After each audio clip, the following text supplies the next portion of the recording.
When my childhood best friend asked if I wanted to date, I didn't hesitate to kick her away. In my past life, because of her, I failed my college entrance exam. The anxiety and despair led me to choose suicide. In this life, she flaunted her relationship with a class heartthrob in front of me. I, on the other hand, pulled out my acceptance letter from Columbia University and slapped it right in her face. "Tim, won't you be with me?" I looked up and locked eyes with Lisa. Her slightly innocent face instantly brought back memories. Last time, she dumped me over and over, leaving me with severe anxiety. After failing my exam, I hopelessly chose suicide. The whirlwind of emotions made my head spin. I took a deep breath and slapped the girl in front of me. "Lisa, just because you don't study doesn't mean I don't." As soon as I finished, laughter exploded around me. A boy with a disdainful look mocked. "With your low grades, what's the point in saying you study?" Lisa's professing her love? "And you're not satisfied? After graduation, marry and have kids, and then you can enjoy a lifetime of luxury you can never earn." Right then, a boy, jealous that Lisa liked me, chimed in sarcastically, with gesture looks. "What'll you do when a better-looking guy catches Lisa's eye? You'll regret it." I clenched my fists so tight my knuckles cracked. Lisa, holding her cheek, was persistent. "Tim, I'll give you time. Think it over." I lowered my gaze, a sarcastic grin creeping on my face. For now, she's chasing after me. But once that transfer student arrives, she'll be torn between us. Lucky for me, there's still time. During night study, the class teacher suddenly announced a weekly test. Lisa wasn't in the classroom. The class monitor, a bit anxious, tapped my desk. "Tim, you and Lisa are close. Could you find her and tell her to come back for the test?" To my classmates, Lisa treated me differently. The usually fiery-tempered girl never raised her voice to me. If she pissed me off, she was the first to apologize. To her, I seemed like someone special. Facing the monitor, I calmly replied, "Sorry, I have no idea where she is." "No way. Doesn't she practically worship you? Whatever you guys have going on, you can't ignore this test. The principal's personally supervising." I dropped my head, focused on my test. "It really has nothing to do with me. Please don't ever ask me about her again." Halfway through study hall, Lisa finally strolled in. She accidentally bumped my desk, causing a pink love letter to slip out with Alex written on the cover. I ignored it, diving back into my chemistry synthesis problem, deducing on scrap paper until I found the answer. A furious kick to the desk echoed behind me. Some time later, someone appeared at the classroom door. Thinking it was the principal, I glanced up. It was Alex. He glanced at Lisa, flashed a shy smile, and laid something on the ground before running away, a bit embarrassed. Lisa stood and walked over, raising her arm towards me. "Tim, look, I'm hurt. Couldn't be bothered." Lisa tugged at my uniform, pleading, "Are you mad because I fought? I promise it won't happen again. I just hate seeing them bully others." I nearly snapped the pencil in my hand. She has a privileged background to rely on. Me? I've got nothing and just want to study and change my fate. I don't want anything to do with her. In anger, I shockingly pushed her hand away. Unexpectedly, Lisa slammed her own hand into the wall near me, injuring herself as blood oozed out. The scene startled me to the core. With a cold laugh, she picked up what Alex had left at the door and walked away. Alex transferred to our class. The teacher sat him next to Lisa. This abrupt change made Lisa jump up. Her voice tinged with urgency. "Mr. Teacher, I don't need a seatmate." She said this while glancing at me, a mix of unexplainable panic in her eyes. Alex, looking uncomfortable, whispered, "But this is the only spot left. I promise I won't bother you. Let me sit here, please." Since Lisa was a top student, the teacher often granted her special privileges. Even if she insisted on sitting alone, she could get it. Lisa hesitated, but ultimately held back and accepted the seating. Alex, sticking to her like glue, became a fixture. At first, Lisa would drop by to reaffirm her loyalty. But as time went on, she was utterly captivated by Alex, inevitably falling for him. Once again, I watched her fall for someone else. This time, I'd stay out of it. All I have to do is use my time wisely and focus on my studies. I figured our ties had ended just like that. But some folks just can't stay away.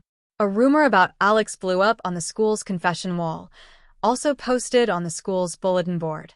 It claimed his private life was messy, that he had an STI and that he'd had surgery forcing him to repeat a year, eventually transferring to our school. When I heard this, I hadn't even stepped into class before Lisa yanked my backpack and dragged me away. With a dark expression, she coolly demanded, "Did you do this?" I shook her off, retorting, "What's your problem?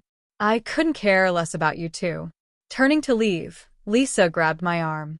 The more I pulled, the tighter she held. "Tim apologized to Alex, and I'll forget about this." She continued, "We can go back to how things were. After the public apology, I promise there won't be trouble. Disgracing a guy's reputation like this? Seriously, let me down." My stomach suddenly started churning nonstop. Covering my mouth, I took a few steps back. "Lisa, you make me sick." As soon as I spoke, Lisa's expression grew dark. She stepped forward deliberately, gritting her teeth with each word. "Tim, don't mistake my tolerance as something you can keep pushing. You better bow your head, apologize, and this will all go away. If you don't, I won't be able to protect you. I don't get it.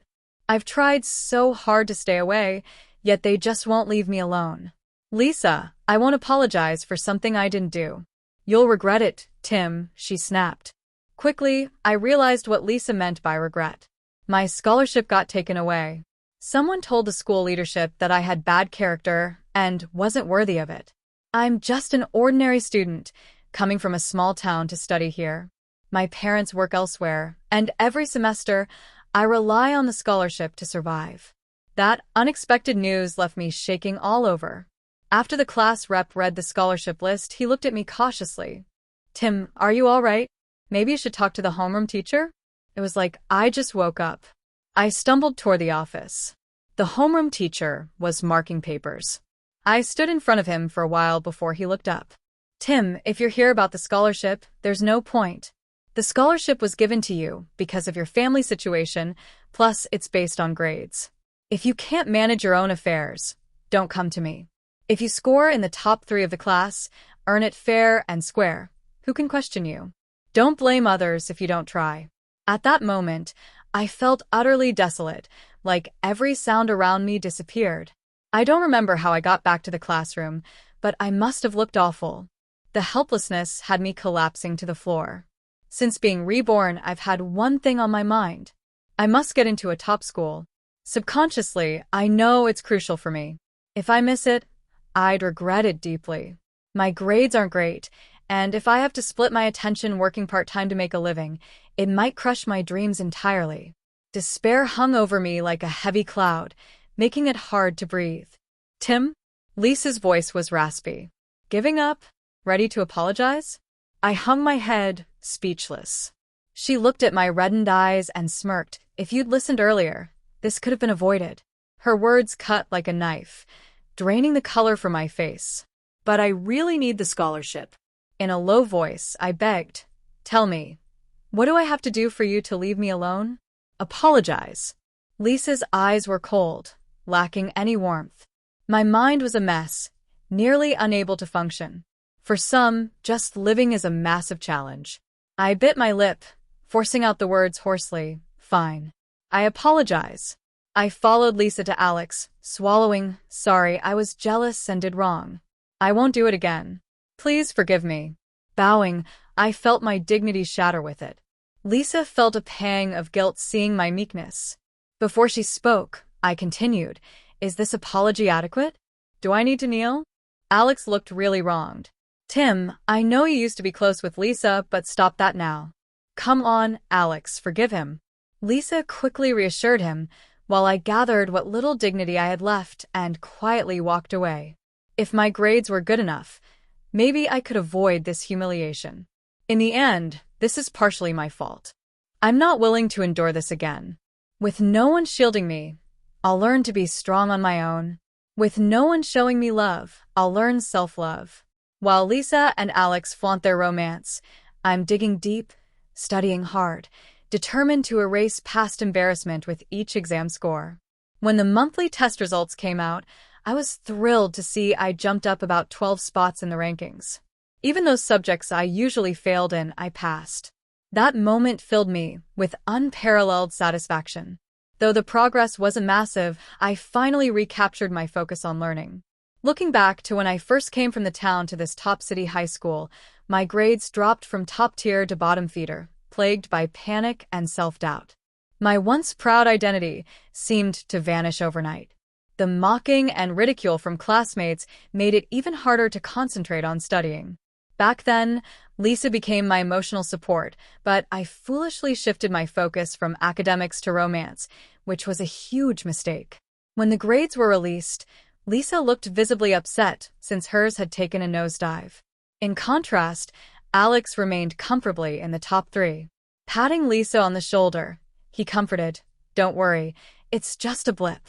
See, no matter how much your childhood buddy burns the midnight oil, he can't match your easy success." With a smirk, Alex added, "After all, talent can't be coerced." Then he offered, "Chin up. Let's unwind a bit. An old friend of mine's in town. I'll introduce you. It'll boost your future prospects." Lisa visibly relaxed, affectionately running her fingers through Alex's hair, whispering, "Glad I have you." Meanwhile, I'm still drowning in a sea of practice papers. Tearing through 4 sets in one night, Lisa and Alex wear their love like a badge of pride. They share dramatic kisses in the rain, defy teachers only to cut class, exchange love notes every day, and run the 800-meter race together in PE. It's like the classmates are NPCs in their love story. They only showed off for a few days before the homeroom teacher caught on to their early romance due to their overly affectionate behavior. But the teacher just called them out for a brief chat and didn't dive too deep into it.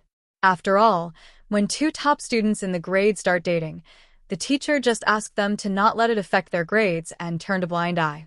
Troublemakers and top students sure get different treatments. As I was buried in my seat writing away on a test paper, Lisa suddenly marched up to me. The look in her eyes felt like she was out for blood. "Tim, why can't you learn? Why do you keep pulling these childish stunts?" Lisa interrogated. I was completely clueless about what she was on about. Before I could defend myself, Lisa furrowed her brows and said, "I admit, it was wrong of me to lose interest, and I didn't keep our promise when we were kids. The last time, I even talked Alex out of getting back at you. He's so innocent and kind, but why are you sneaking around telling on us?" The entire class gave me a look of contempt and disdain right after hearing that. Honestly, knowing her feels like the unluckiest thing that's happened to me in this life. The shadow she left from last time still hadn't disappeared. I subconsciously wanted to avoid her, but then I remembered my scholarship had already been deposited for this semester.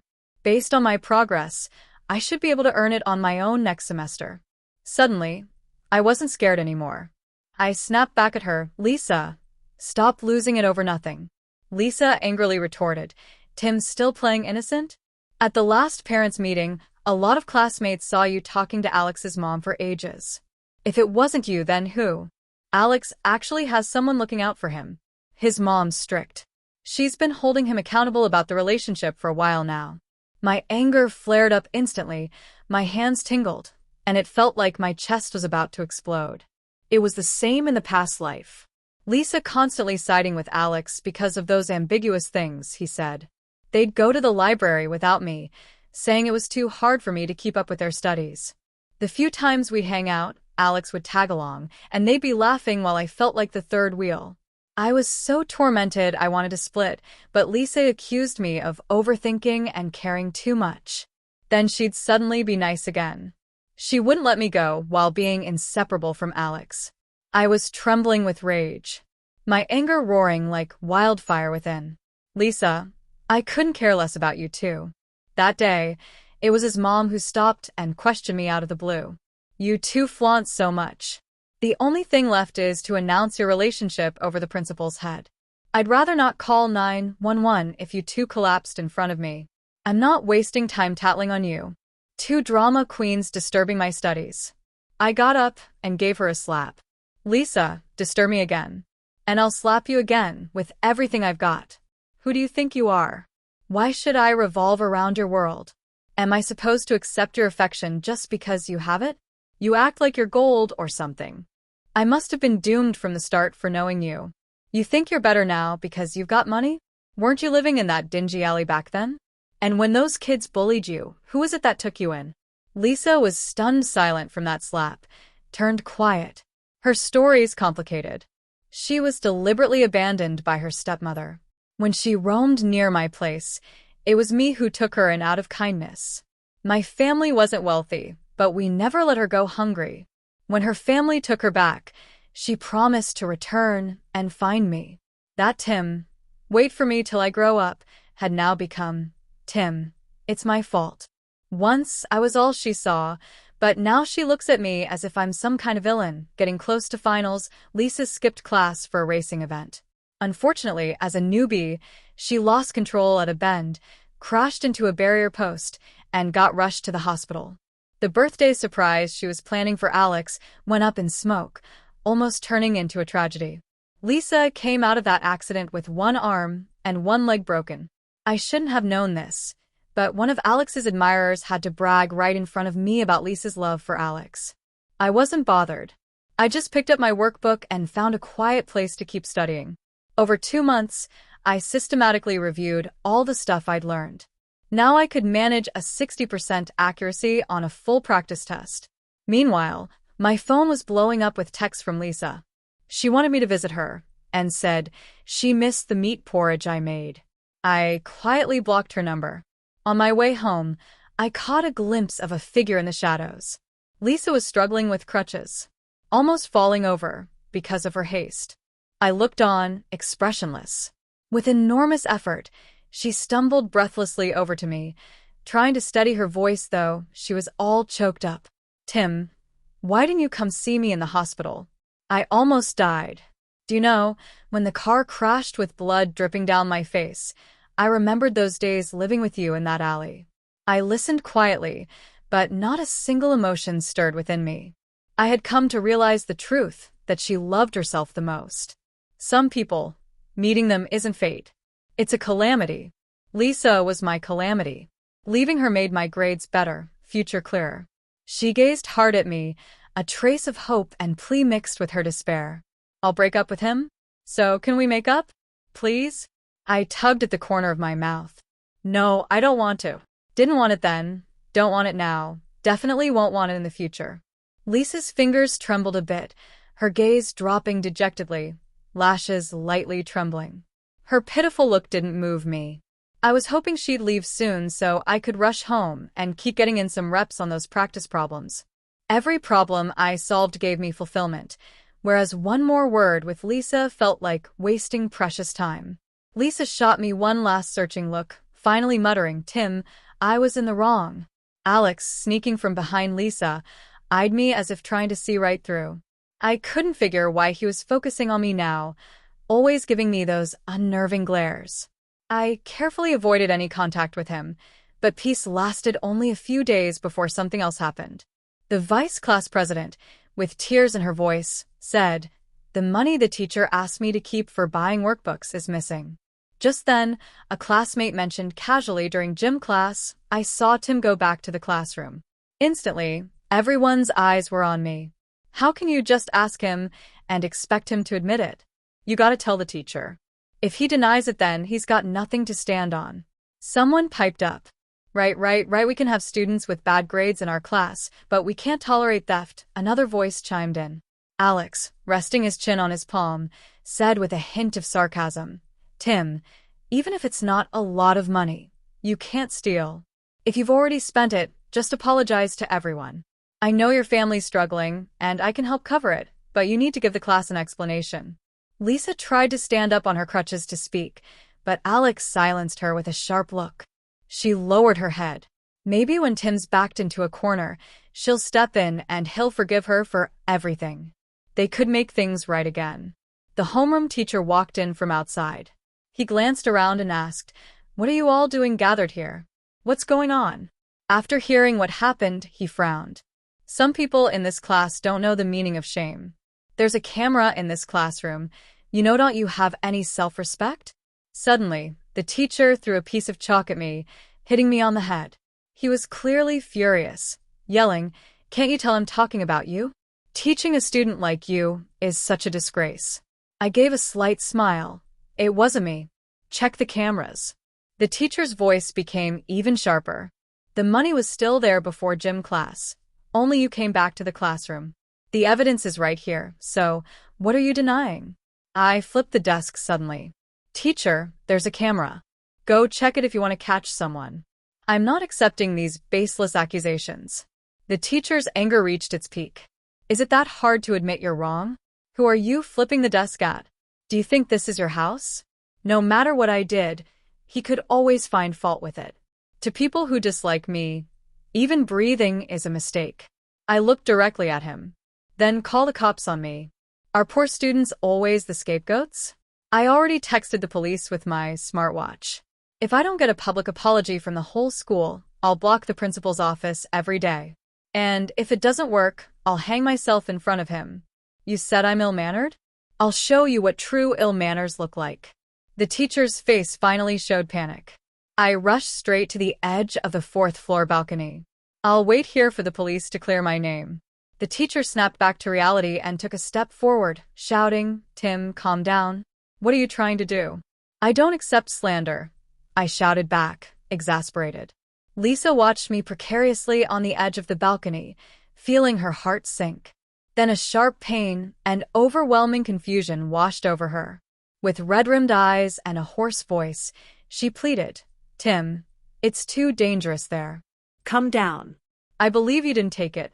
Don't be afraid. I'll take all the responsibility," he added urgently. But I just gave him a cold look filled with disdain. Lisa froze, as if a cold wind had penetrated his collar, chilling him to the bone. Hearing the commotion, all the teachers on the fourth floor rushed over. Even the usually slow school principal made his way to me as fast as he could. In the end, it was the timely arrival of the police that convinced me to return to safety. The school leaders and the police reviewed the surveillance footage together. The footage showed a figure quietly entering the classroom, heading straight to the deputy class president's desk, casually rummaging through her desk, then taking out a bulky envelope. That person turned out to be Alex. Once the truth was revealed, the teacher tried to defend himself, saying, "This is just a misunderstanding among classmates, and I didn't handle it well. I was just too anxious." I glanced hopelessly at the police, then rolled my eyes back, falling unconscious. Screams erupted from around me. When I woke up again, I was lying in a hospital ward. The principal, running a hand through his thinning hair, said to me, "Your homeroom teacher has already been fired. As for Alex, he's faced disciplinary action from the school. Kid, this is the best outcome. Don't be too stubborn. The school has arranged the highest scholarship for you as compensation," he comforted. Listening to the principal, I pressed my lips together. This went better than I expected, but I still felt powerless. Being rich and being poor really are two different worlds. If I hadn't made a big deal about it, Alex's family could have just thrown some money at the school to settle it. Luckily, I won this ridiculous ordeal. Back at school, I thought I'd still have to face Alex, but both he and Lisa had transferred. The night before Lisa transferred, she was waiting for me downstairs at my place. She said she had a lot she wanted to tell me. I peeked at her lonely figure in the cold wind through the window, and then closed the curtains. She had the energy to talk, but I wasn't interested in listening. Now, even looking at her makes me sick. It's hard to believe I once thought of her as my life savior. That night, I slept soundly. The next morning, when I was getting ready for school, I found a letter stuck in my door. It was from Lisa. She apologized to me and mentioned that Alex was mentally unstable now because of a scar on his face. But she told me not to worry. She promised Alex wouldn't hurt me again. I skimmed over it, then tore the letter up and tossed it aside. She wanted to climb social ladders, but stayed with Alex in the name of protecting me. How utterly absurd. The troublesome people were out of my life, and I focused all my energy on the upcoming exams. One practice paper after another filled my daily routine. I got lost in the fun of solving problems, and those red check marks next to my answers were the greatest validation. My grades steadily improved, and I gradually became known as a top student. Teachers from every subject praised me. The chemistry teacher patted my shoulder, encouraging me, "Keep this up, and getting into a top university won't be a problem. If you have higher goals, start doing recent year exams to get a feel for it." Feeling motivated, I nodded enthusiastically. Later, because of my outstanding performance that year, the head of a prestigious high school approached me. Just as we were talking, the principal hurried over. The principal looked at me with eyes full of reluctance, but in the end, I agreed. I was really happy at the new school. The teachers here genuinely wanted to nurture top students, and all my classmates were working hard, getting the most out of every minute. This atmosphere kept pushing me to work even harder. At the 100-day pledge conference, I was even lucky enough to speak as an outstanding student representative. It felt like a promising future was enthusiastically waving at me. The next time I heard about Lisa was when it was almost exam time. I heard Alex didn't plan to take the exam and wanted to study abroad instead, hoping Lisa would go with him. But Lisa wanted to take the exam, and it caused a fierce argument between them. Alex even hid Lisa's exam admission ticket. I don't know if Lisa ever took the exam in the end. As for my college entrance exam, everything went really smoothly. I was pretty confident about all the questions I answered. If all goes well, getting into Columbia University shouldn't be a problem. In the moment before checking my score, I felt incredibly excited. 709 points. The moment I realized my hard work paid off, tears streamed down my face. Finally, everything I put in was rewarded. My life wasn't going to be like it was in the past. I turned the tables. That's when I realized I held the power over my own destiny. At that moment, a call from an unknown number interrupted my thoughts. The person on the other end hesitated before speaking. Just as I was about to hang up, I heard Lisa's voice. "Tim, which school are you going to?" I broke up with Alex. "I scored 556. Wherever you go, I'll go with you. Don't feel pressured. Even if it means working, I'm willing." She wanted to keep talking, but I interrupted her harshly. "If you want to work, go do it yourself." "Lisa, I'm heading to Columbia University. Your score isn't close. Stop dreaming." I continued. While you were enjoying dating, skipping class, and the thrill of speeding, I was studying hard. Now, I've left you far behind. I heard sobbing on the other end. Lisa pleaded, "Tim, can't you forgive me this once? Please give me another chance. My stepmom just had another child. I just wanted to have some edge over her. Did I really do wrong? I don't even know how things turned out like this. If you hadn't messed up my life, I wouldn't have failed the exam. I truly regret it. I shouldn't have been with her. I could have done better on the exam. And if not, I could retake it and get into Columbia next year." My voice was cold. "No, I won't forgive you ever, Lisa. If you still remember our childhood friendship, don't come looking for me again. There shouldn't be any stains like this in my new life." With that, I hung up, breathing a sigh of relief. When Columbia University's acceptance letter arrived, it felt like a cold announcement from a distant time echoed in my ears. "Congratulations. Host, you've successfully completed the difficult task of changing your fate." This sudden declaration filled my head with a buzzing noise. The system confirmed all data were accurate, rewarding me with precious memory fragments, which were about to be released. A mysterious voice echoed in my mind. Lost pieces of memory are slowly unlocking. With the sound of subtle and crisp breaking fragments, my ears were filled with a flood of past images, rushing at me like a tide, catching me off guard. The scenes before me flashed quickly, each one carrying the past I didn't want to face. I collapsed to the ground helplessly, my face pale as paper, and my lips quivering as I muttered my inner helplessness. Those strange abnormalities I had deliberately forgotten now made it hard for me to breathe. Why was I always alone? Why were my family's figures so blurred in my life, even absent in my most important moments? The answer was cruel and heartbreaking. I had already lost them. Tears, like broken beads, rolled down and hit the ground, turning into little flowers of sorrow. I couldn't hold back anymore and cried out in pain, my voice filled with despair and grief.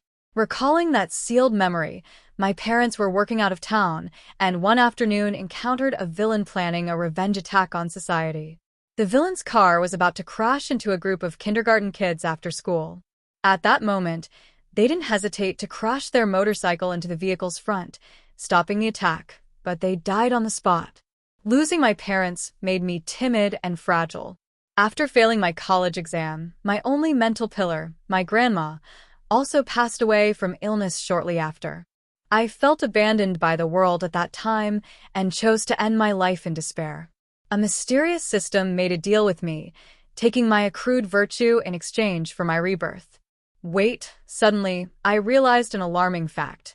Today is June 25th, and my grandma passed away suddenly from high blood pressure on the 27th. A wave of unprecedented hope and excitement surged through me, like grabbing onto a lifeline of destiny. I can still save Grandma. I rushed home to the farm as fast as I could, my heart filled with urgency and unease. When I saw her working hard in the field from a distance, an inexplicable wave of sadness overwhelmed me.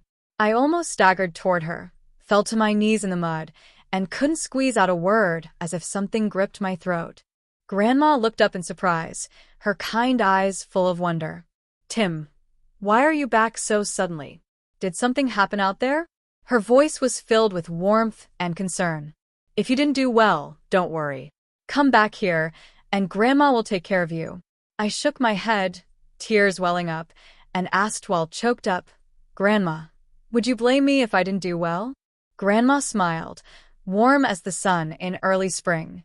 "Silly child, Grandma just wants Tim to be happy. That's more important than anything." At that moment, I couldn't hold back anymore. Tears flowed like a flood as I hugged Grandma tightly, repeatedly saying, "I'm sorry, Grandma, I'm so sorry." Grandma gently patted my back, softly reassuring me, "Grandma's here." After calming down a bit, I insisted on taking Grandma to the hospital for a checkup. Even though she kept refusing, she eventually gave in. While waiting for the test results at the hospital, Grandma suddenly clutched her chest and said she couldn't breathe, and her legs started to go numb. My hands were shaking, and I frantically shouted at the nurse's station, "Is there a doctor? Somebody, please, get a doctor, help my grandma." Grandma was quickly rushed into the operating room. I stood outside by myself, a bundle of nerves, feeling like the whole world had come to a standstill. It wasn't until the doctor came out and told me Grandma was out of danger that my anxious heart finally settled down. Tears rolled down again, but this time, they were tears of gratitude. I had never been more thankful for all those years of studying hard. It allowed me to save my grandma at a critical moment, save the only family I had. When Grandma's neighbor found out I got into Columbia University, they insisted on throwing a celebration party for me at the farm. I was busy inside and outside with my elderly grandma, a wave of immense happiness washing over me. Guests kept coming. People were praising me for being so accomplished, and Grandma's face was lit up with joy. At the party, I said I was taking Grandma with me to New York.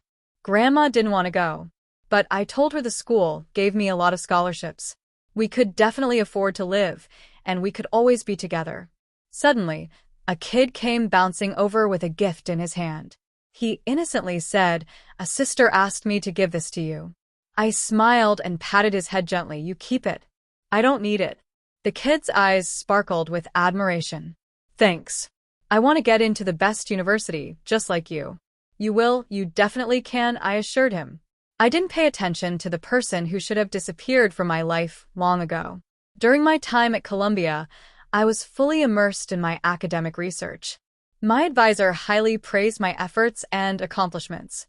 With his dedicated guidance, I successfully published 3 research papers. As for Lisa, I never ran into her during my 4 years on campus. Later, I bumped into a high school classmate who told me she'd retaken a year, but did worse. She ended up going abroad with Alex, who had returned home. Their lives overseas became more reckless. Alex embraced her true nature, but stabbed Lisa on the day he caught her cheating. She barely survived. Alex was eventually detained for drug use and mental issues, while Lisa was completely abandoned by her father, struggling to survive abroad alone. Meanwhile, I continued my graduate studies at Columbia, reaching new heights in my life.